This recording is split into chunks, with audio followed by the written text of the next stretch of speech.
Dans un premier temps, je vais rappeler quelques notions de base sur les engrenages et notamment la méthode de détermination d'un rapport de réduction. Et dans un deuxième temps, on va s'intéresser à la formule de Willis.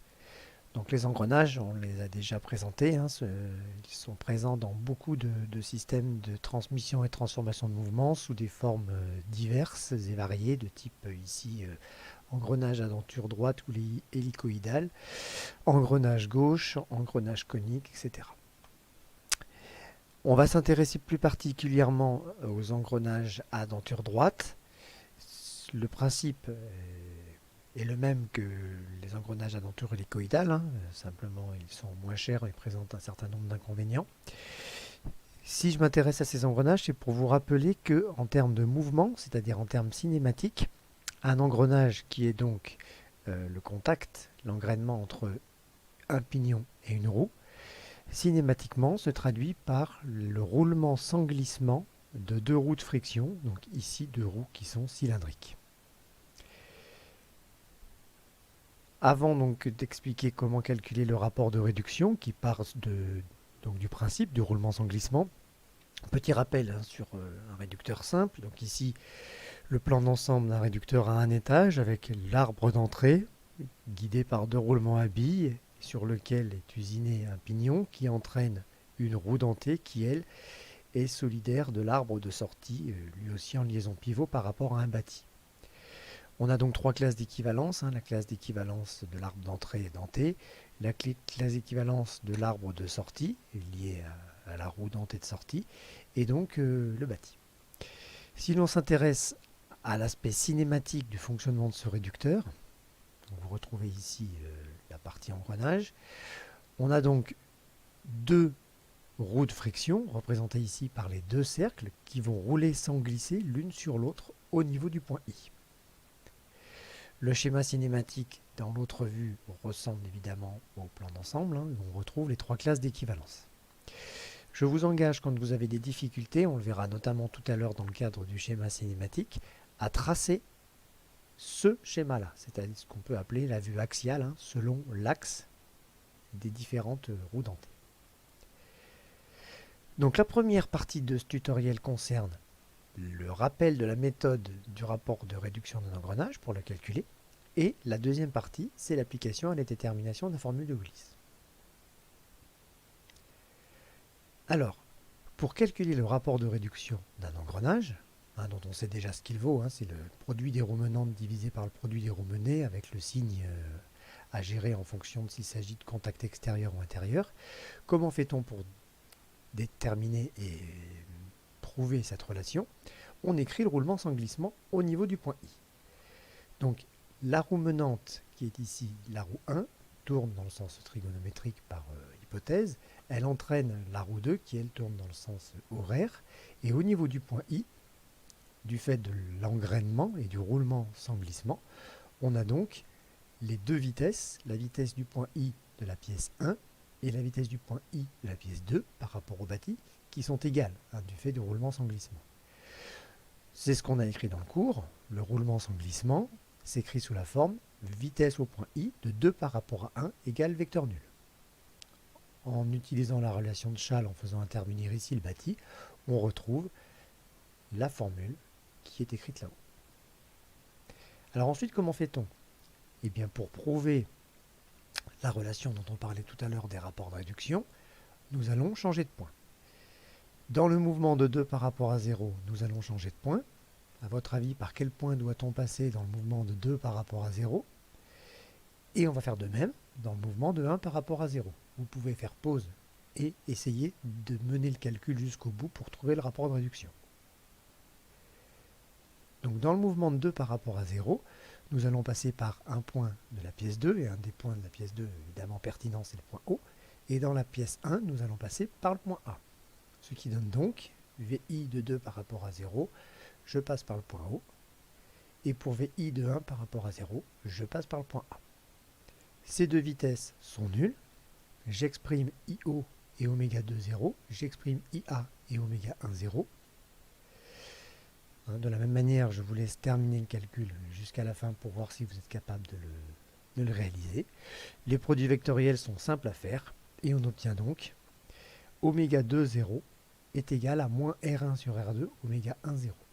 C'est-à-dire qu'on retrouve ce qu'on connaît depuis longtemps, le rapport de réduction de la sortie sur l'entrée, c'est-à-dire oméga 2, 0 divisé par oméga 1, 0, que je peux placer ici, est égal ici à moins R1 sur R2, c'est-à-dire le rayon de la roue menante divisé par le rayon de la roue menée, affecté d'un signe moins, car il s'agit d'un contact ici extérieur.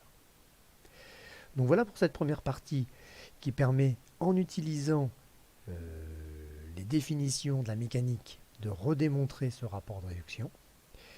Et maintenant, on va utiliser cette formule dans le cadre de la détermination de la formule de Willis. Alors je ne rentre pas dans les détails de la présentation des trains épicycloïdaux, ça a été fait dans le cours et dans les exercices. Donc je vous présente ici un train épicycloïdal classique, simple, constitué ici de son planétaire d'entrée, des satellites ici au nombre de 2 portés sur un porte-satellite, et de la couronne. Je vous présente ici rapidement un schéma cinématique. Donc l'arbre d'entrée 1, qui engraine sur le satellite jaune, si je considère qu'il n'y en a qu'un, qui est le satellite numéro 2, lui-même en liaison pivot avec le porte-satellite 3. Quant à la couronne, elle engraine sur le satellite au niveau d'un contact intérieur ici, et est également en liaison pivot autour de l'axe du bâti ou des planétaires 1 et 3. Alors il s'agit ici évidemment du train épicycloïdal classique, simple. On peut même encore le simplifier en disant que cinématiquement un seul satellite suffit. Alors nous allons déterminer la formule de Willis en exploitant la première partie de ce tutoriel. Donc je vous rappelle, le planétaire 1 est blanc, le satellite 2 est jaune, le porte-satellite 3 est vert et la couronne 4 est rouge. Alors juste avant de commencer, vous vous rappelez la spécificité d'un train épicycloïdal, c'est que comme vous le voyez, il n'y a pas une sortie et une entrée, mais il y a 3 paramètres. Donc probablement qu'il va falloir définir, enfin quand je dis probablement, c'est même certainement, quelle est l'entrée, quelle est la sortie, et quelle est la pièce qui sera supposée fixe dans le cas où une pièce peut être supposée fixe. On verra ça à la fin du tutoriel. Voici donc la méthode pour calculer et exploiter la formule de Willis. Il y a 3 étapes. La première étape consiste à se placer dans le repère du porte-satellite. C'est-à-dire, vous supposez que la pièce verte ici, elle est fixe. Parce que dans la mesure où il y a toutes les pièces qui sont censées bouger, ça complique évidemment le calcul. Donc on suppose, dans un premier temps, que le porte-satellite est fixe. Donc lorsque vous souhaitez calculer la formule de Willis d'un train épicycloïdal, grand 1, vous vous placez, c'est-à-dire vous mettez debout sur le porte-satellite, ce qui signifie en fait que vous le supposez fixe, en tout cas fixe par rapport à vous. Première étape, elle permet de déterminer la raison basique, on va le voir dans un instant.